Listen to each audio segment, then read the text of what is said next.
empezando a hablar sobre el hacer milagros. Y os dije, vamos a esperar y vamos a ver esto en otro domingo. Entonces es lo que vamos a hacer ahora, pero leí de una ilustración y me parece muy buena porque estas listas,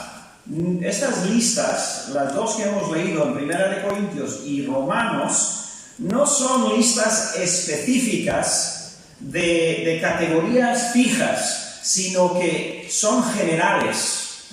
Dentro de cada uno de estos dones salen muchas expresiones y hay un ejemplo o una ilustración. Y a ver si el hermano Miguel me da... no vamos a repasar vosotros, gracias, estaba pendiente de repasar los anteriores mensajes, pero aquí podéis ver realmente 3 círculos. Un círculo amarillo, un círculo azul y otro que se supone que es magenta o rojo. Ahora, cuando nosotros empezamos la iglesia en el otro local, durante 10 años o más, teníamos una imprenta de estas de las viejas, no una impresora digital, una de estas viejas, y le enseñé a Juan a imprimir y él estuvo muchos años también imprimiendo. ¿Sabes que cuando sacamos una foto a la antigua, una foto, esa foto tenía 3 o a veces usábamos, es un truquillo de usar 4 colores. ¿Qué colores eran? Amarillo, azul y magenta. Rojo es un tirando rojo. Y luego le echábamos un negro, pero porque le daba definición. Con esos 3 colores sale de todo. Podéis ver ahí la mezcla, ahí cómo se saca un verde. Con el azul y el amarillo. Cómo se saca un anaranjado o todas las diferentes. Hay otra foto ahí, Miguel, no sé, creo que tuve otra. Sí, ahí se ve de ver también. ¿Veis el triángulo? Cómo une los colores, amarillo, azul y rojo, y en medio es todas las diferentes colores primarios, secundarios, incluso tercios o algo así le llaman. Y bueno, todo el abanico de color sale de esos 3 colores básicos. Y si habéis estado en el caserío, nos pintaron una vez, una pareja que vino, que eran artistas, nos pintaron una foto que teníamos del caserío, pintaron el caserío con toda la hierba y el monte y todo detrás, y salió precioso, a todo color. ¿Sabes cómo la pintaron? Porque no trajeron pinturas. Así como los artistas a veces tienen un abanico, ¿no?, de pinturas. Ellos vinimos a la tienda aquí y compramos 4 colores. Compramos amarillo, pero amarillo de pintar la pared, Amarillo, azul y magenta, rojo. Y luego compramos, creo que ellos compraron blanco, porque para esa cosa el blanco era mejor para lo que ellos necesitaban, pero sacaron todos los colores con esos 3. Increíble, tú vas ahí, casi no puedes ver ahí magenta, bueno, algún azul, algún amarillo ves, pero la mayoría son otros colores, que son las mezclas. Entonces, ¿por qué esta ilustración? Esta ilustración la puso, por lo menos yo lo leí de Juan MacArthur. ¿Y qué quiere decir? Que estos dones son un poco como los colores primarios. Que de estos dones salen todo tipo de ministerios. Entonces, eso es lo que no vamos a llegar a ver eso hoy, pero quizás en la próxima ocasión. Si alguien anteriormente, cuando teníamos el desayuno y hermanos traían pasteles y pinchos y ese don, ¿dónde entra por aquí? No, yo no he visto el don de la pastelería, ella tiene el don de la pastelería y algunos más también, Fili también y otros. ¿Dónde está el don de la pastelería? Bueno, está ahí. Lo que pasa es que no está especificado así. Entonces, vamos adelante y viendo estas categorías. Bien, entonces, hoy vamos a arrancar en el versículo 10. A otro, el hacer milagros. A ver, La semana anterior vimos lo de las sanidades, que el don de las sanidades, el don de poder sanar a las personas, era algo exclusivamente no del primer siglo, era algo exclusivo del Señor Jesús y los apóstoles. Y tenía propósito. ¿Qué propósito? Tenía el propósito de demostrar que Jesús es el Mesías y que los apóstoles eran sus apóstoles y la palabra que ellos daban era de Dios. Y entonces a veces se hacían milagros de sanidades y ahora dice que también hablaba del milagro, o sea, el don de hacer milagros. Vamos a ver un poquito este tema. ¿Qué es el propósito de milagros? Bueno, si vamos a Juan, capítulo 2, vemos incluso por qué era para el Señor Jesús. En el capítulo 2 de Juan, versículo 11, dijo, este principio, creo que lo leímos, ¿no? La semana pasada, este principio de señales o milagros hizo Jesús en Caná de Galilea y manifestó su gloria y sus discípulos creyeron en él. Y luego a lo largo del libro, Juan nos da más milagros y cada milagro tenía ese propósito de demostrar la gloria del Señor Jesucristo. ¿Vale? Al final del libro, Juan lo repite. En Juan 20, versículo 30, hizo además Jesús muchas otras señales, milagros, en presencia de sus discípulos.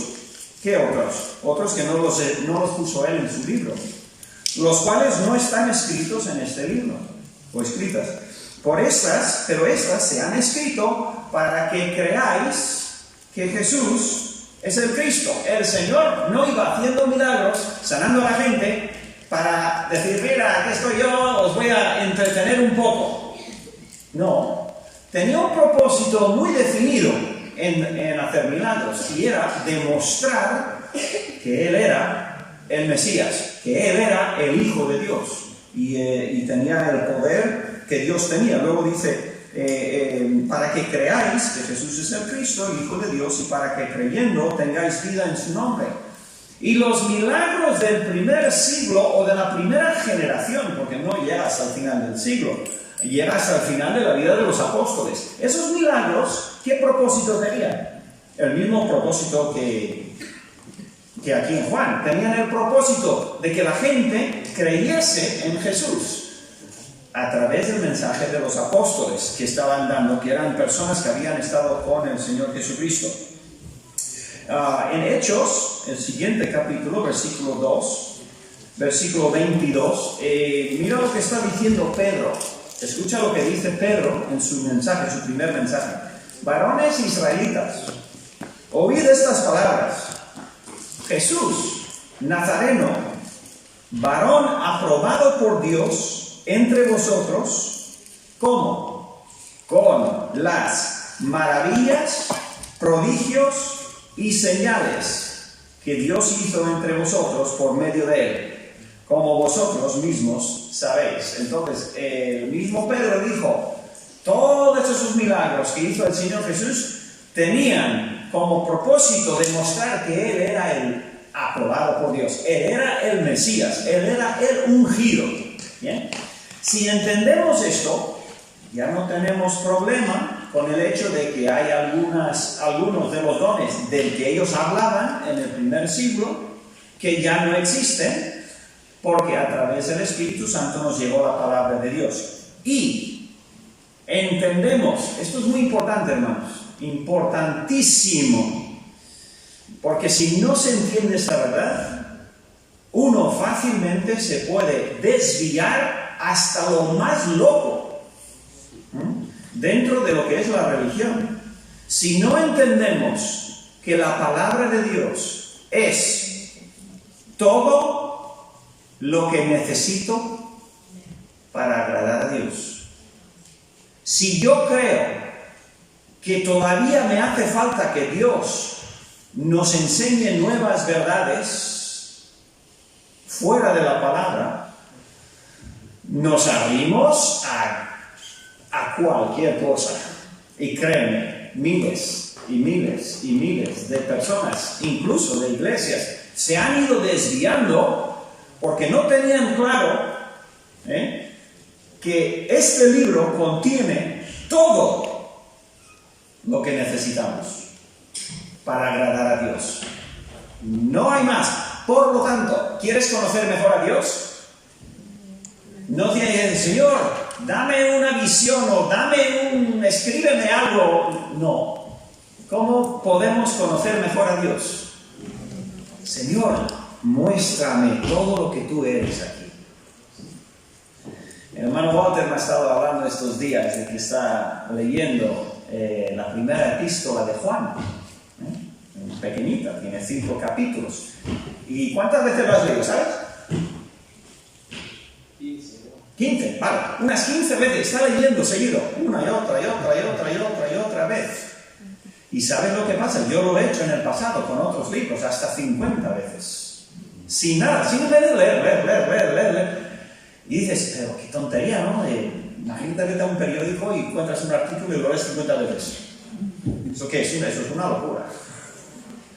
Pero leer la palabra de Dios, la lees 15 veces y dices, pero si cada vez que la leo, es que vive, es que sale del texto, el Señor me enseña más. Esperad a que llegue a 50.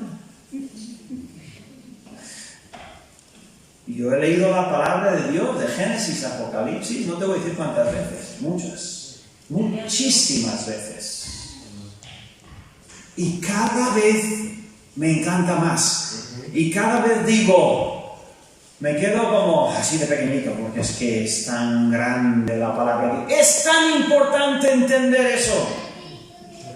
Porque si tú crees que Dios todavía sigue dando revelaciones y sigue dando visiones y todo eso, ¿dónde acaba eso? Peligrosísimo. La palabra de Dios está terminada. Y no se le ha añadido absolutamente nada desde que Juan puso... A ver, no tengan cuidado con este brazo. Cuando Juan dijo amén, al final de Apocalipsis, todo había quedado escrito. Todo, todo. Entonces, llegamos, pues ya me he desviado, llegamos entonces a los milagros. Pues ¿qué es? Pues es lo mismo. ¿Sabéis que ningún apóstol hizo un milagro de naturaleza? Solamente de sanidad. Que sepamos. El Señor Jesús, ¿qué hizo? Paró la tormenta, bueno, hizo diferentes milagros en cualquier ámbito, pero los apóstoles no. ¿Pudieron? ¿Es posible? Sí, parece que sí, según este texto, pero no lo tenemos escrito.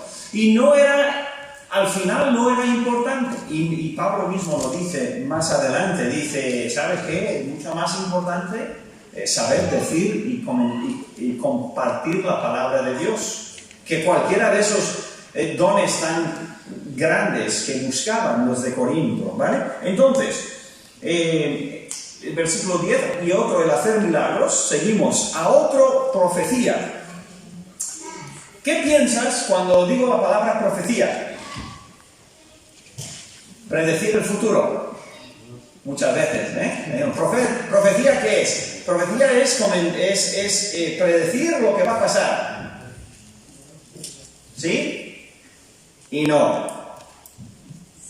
Profecía simplemente quiere decir proclamar públicamente.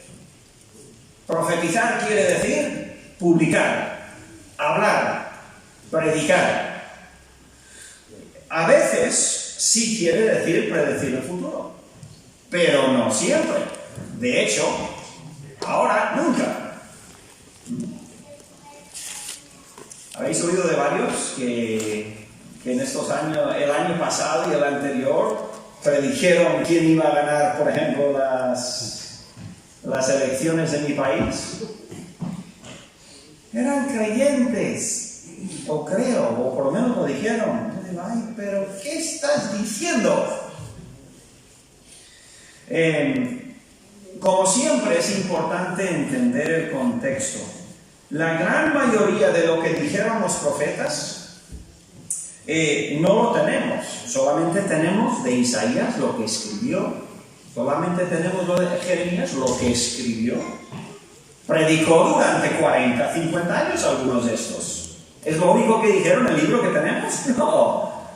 No, para nada. Esto es lo que el Señor les dio a escribir. Algunas veces profetizaban el futuro, pero muchas veces estaban simplemente dando el mensaje de Dios. En 1 Corintios capítulo 14 dice: el que profetiza, versículo 3, habla a los hombres para edificación, exhortación y consolación. Eso es profetizar. Es predicar para edificación, para, como dice, exhortación y para consolación. Es publicar un mensaje que es de la palabra de Dios, algo que edifica y algo que consuela. Fíjate en el versículo 1 de 1 Corintios 14. Seguid el amor y procurad los dones espirituales, pero sobre todo que profeticéis. No todos profetizan, digamos, predican desde el púlpito, pues hay diferentes cualidades, hay diferentes condiciones bíblicas y tal, pero todos debemos de ser profetas. ¿En qué sentido? Todos debemos de hablar la verdad a otros. ¿Qué hace la madre que habla con sus hijos y les dice, ¿sabes por qué no puedes hacer eso? Porque mira, y coge la Biblia y les dice, no mientas, por ejemplo. ¿Qué está haciendo? Está profetizando, está predicando, está compartiendo la verdad. Luego, casi el último versículo de 1 Corintios 14, versículo 39, dice: así que, hermanos, procurad profetizar y no impidáis el hablar lenguas. De eso hablaremos en un poco. Entonces, Pablo dice, lo más importante es comunicar la verdad, profetizar, hablar, saber hablar bien, saber hablar la verdad con gracia.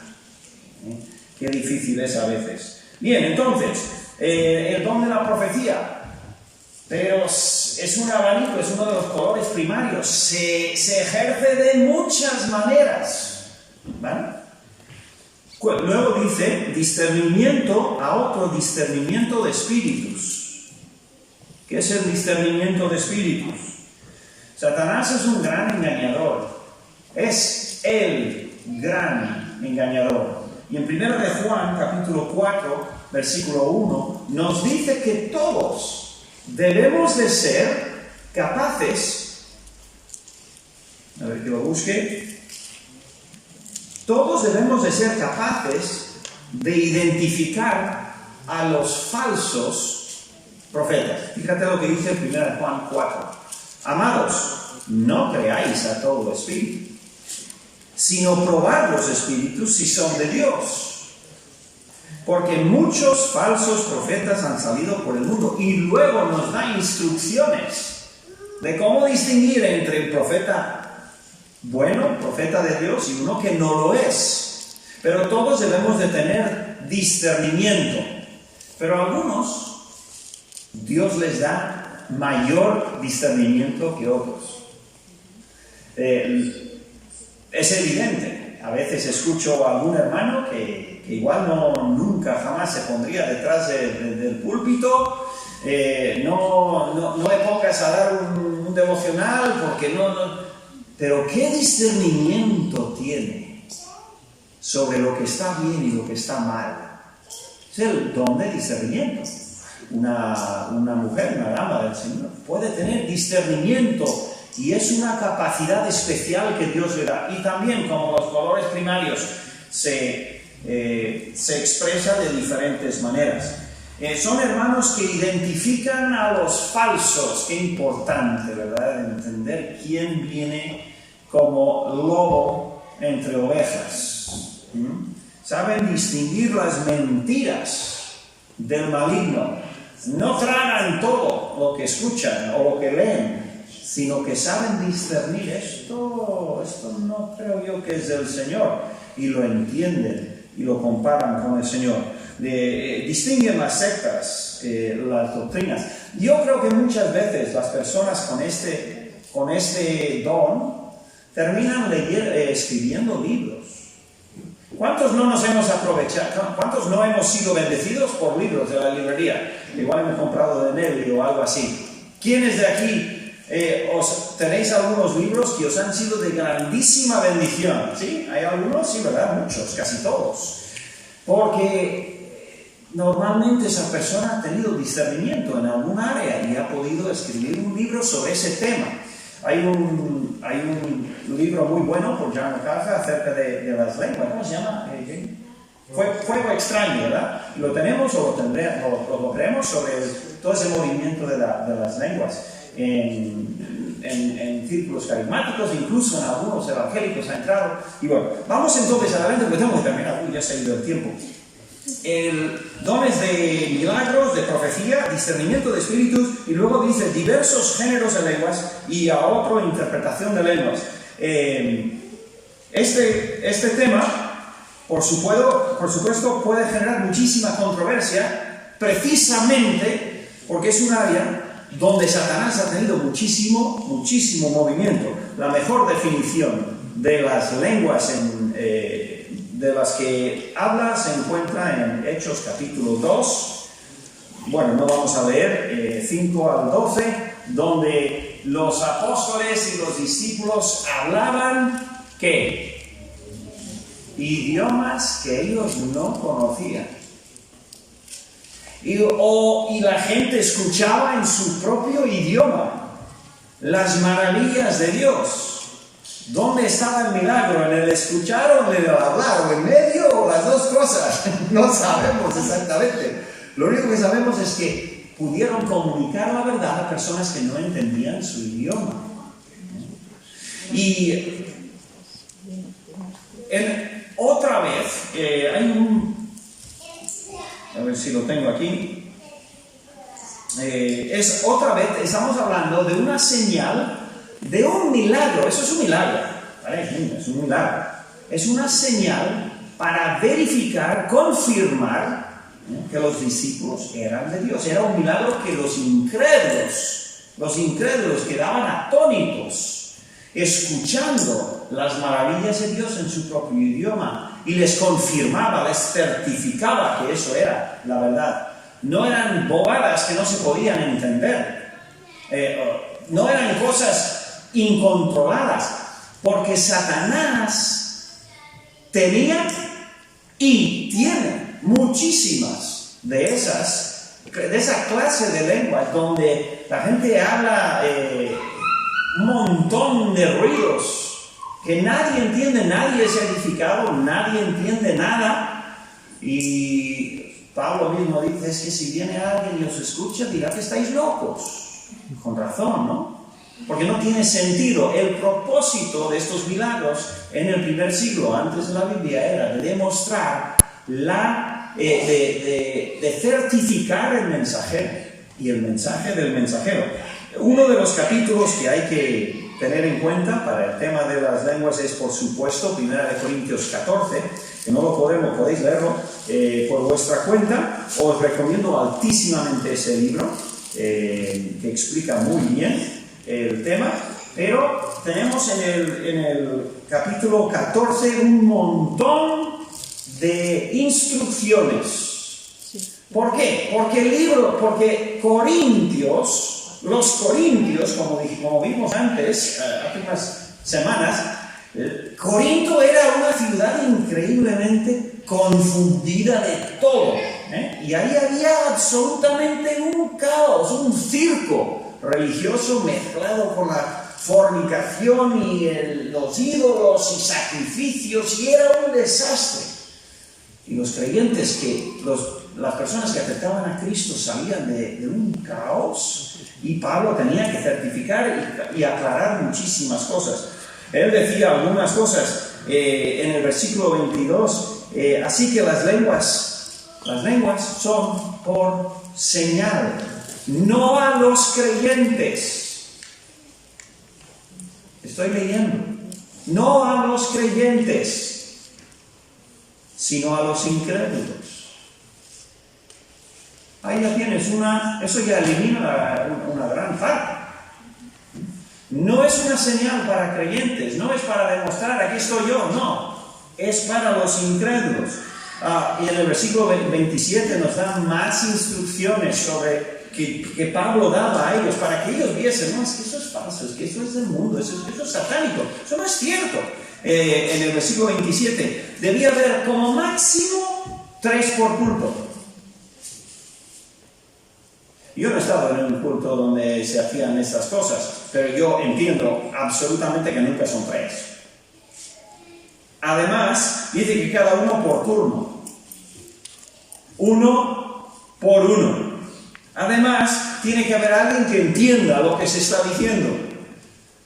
Vete sumando esto y entonces a ver cuándo vas a ver lo que él describía. Era un milagro para incrédulos al comienzo temporal, igual que sanidades y milagros. No tiene mayor misterio que ese. Pero se puede, si te interesa, se puede desde luego. Las mujeres no debían hacerlo en la iglesia. Y eso no es, es que no vale. No tiene nada que ver. Cada uno Dios nos ha creado y tenemos nuestra posición. Nuestra posición y la voluntad que Dios tiene para mí como hombre, para ti como mujer. Está todo muy claro y es muy sencillo y muy bonito. Las mujeres, por ejemplo, en la Biblia nunca iban a la guerra. Qué bien, ¿verdad? ¿Quién iba a la guerra? Los hombres. Ya. ¿Quién moría en la guerra, en las batallas? Claro. Pero la mujer sí que tenía una posición y una función bellísima para dar gloria a Dios. Y, en fin, son cosas que Pablo está dando porque, claro, todas las cosas, las instrucciones que él pone, precisamente las da porque es que no se hacía eso, porque eso no era de Dios. Y el último versículo del capítulo dice, pero hágase todo decentemente y con orden.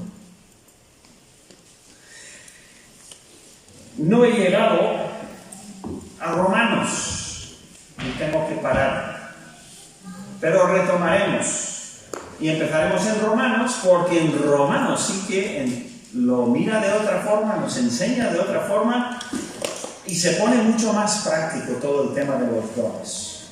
Así que vamos a dejarlo ahí porque ya se me fue el tiempo, pero que el Señor nos ayude, nos dé sabiduría en este tema. Si tú eres del Señor y de esta iglesia, pues te interesa, porque Dios te ha dado a ti dones, te ha dado capacidades personales para ejercer, para servir. Bien, vamos a dejarlo así y vamos a terminar cantando un himno que se llama Porque Él vive, en la última estrofa, y todos nos ponemos de pie, ¿de acuerdo? Y cantamos de pie. Y en confianza digo, porque vive hoy. Lucas 24, 5 y 6. Porque buscáis entre los muertos al que vive. No está aquí, sino que ha resucitado. Y la iglesia de Cristo dice: Amén. Amén. Qué bien. Bueno, que Dios os bendiga. Por favor.